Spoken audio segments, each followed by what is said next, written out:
क्या अब आपकी भविष्यवाणी, शिवराज सिंह की क्या कभी मध्य प्रदेश में वापसी के आसार बनते हैं सिग्नेचर के हिसाब से, या केंद्र की राजनीति? शिवराज सिंह चौहान अब केंद्र में ही बड़ा पद पाएंगे, और वो बड़ा पद उनका डे बाय डे पद बड़ा होता चला वो जाएगा। राष्ट्रीय अध्यक्ष भी संभावित? राष्ट्रीय अध्यक्ष की संभावना है, और मैंने बहुत पहले अपने पॉडकास्ट में एक जगह मैंने कहा भी है कि आने वाला जो वक्त है 2026 वो शिवराज सिंह चौहान के लिए तब्दीली लाने वाला है, बहुत बड़ा बनाने वाला है। उनके व्यक्तित्व को बड़ा बनाएगा, उनके प्रभावशीलता को बड़ा बनाएगा, और उनकी क्षमता और बढ़ेगी। एक और मध्य प्रदेश के, शायद आपने अध्ययन किया होगा, जिनको बड़ा किरदार माना गया मध्य प्रदेश की सियासत में कि उन्होंने पूरा तख्ता ही पलट दिया, उनका नाम है ज्योतिरादित्य सिंधिया जी। और जब से वो बीजेपी में गए, शायद आपने अध्ययन किया उनके हस्ताक्षर का जी।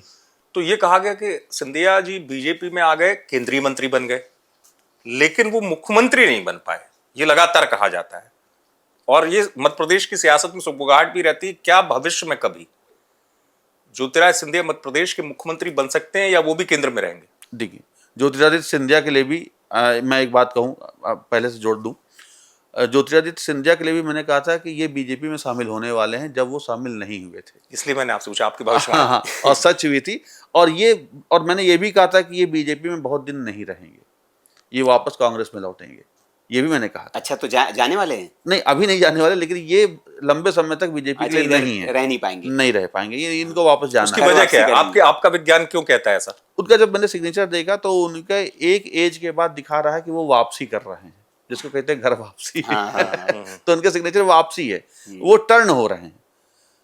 अब उनका व्यक्तिगत राजनीतिक कोई भी कारण हो सकता है, लेकिन सिग्नेचर में दिखाई दे रहा वापसी, तो वो जो परिणाम है वो मैं देख पा रहा हूँ। आने वाले वक्त में हम देखेंगे कि ज्योतिरादित्य सिंधिया बीजेपी को टाटा बाय बाय करके वापस कांग्रेस में, तो मतलब कांग्रेस ही जाएंगे या और किसी दल में जा सकते? नहीं, कांग्रेस में ही अच्छा, जाएंगे। वापसी। अच्छा, हाँ, वो कोई अपनी नई पार्टी नहीं बना रहे। हाँ, वो किसी कोई अपनी नई पार्टी खड़ी नहीं कर रहे ना, वो बड़ी पार्टी के साथ ही जुड़ेंगे। अच्छा, तो पार्टी कांग्रेस। उनके सिग्नेचर में क्या कोई ऐसा फैक्टर है इमोशनल सा, जैसे क्योंकि वो डिसीजन भी कहते हैं कि, या क्योंकि मतलब कहा जाता है कि वो निर्णय भी बड़े क्षण में ले लेते हैं? हाँ, नहीं, ज्योतिरादित्य सिंधिया का जब मैंने सिग्नेचर देखा, अभी तो हमारे पास नहीं है, लेकिन आप जरूर दिखाइएगा दर्शकों को। जरूर जरूर। ज्योतिरादित्य सिंधिया का सिग्नेचर बड़ा प्रभावशीलता, नेतृत्वशीलता वाला सिग्नेचर है, बहुत अच्छा सिग्नेचर है।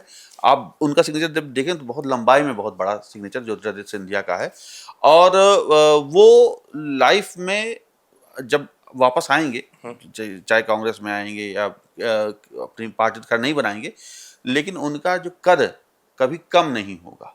और आपने एक सवाल पूछा क्या सीएम बनेंगे, तो अभी सीएम बनने का कोई चांस नहीं उनका। मतलब अभी या बहुत दूर तक? नहीं, अभी हम आगे के जो 7 साल हैं हमारे पास, 7 साल के जो प्रेडिक्शन है उसमें तो नहीं बनने वाले। क्योंकि आपने सही कहा, क्योंकि वो जो मैंने कहा ना, निर्णय ऐसे लेते हैं, वो एक लाइन में उन्होंने कह दिया था और तब समझ में आ गया था सरकार गिरेगी। आपको याद होगा एक लाइन भर लिखी थी उन्होंने, मशहूर शायर है वसीम बरेलवी जी, कि उसूलों पर आँच आए तो टकराना जरूरी है। तो ये टकराहट और जिंदा हो तो जिंदा नजर आना जरूरी है। क्या बात।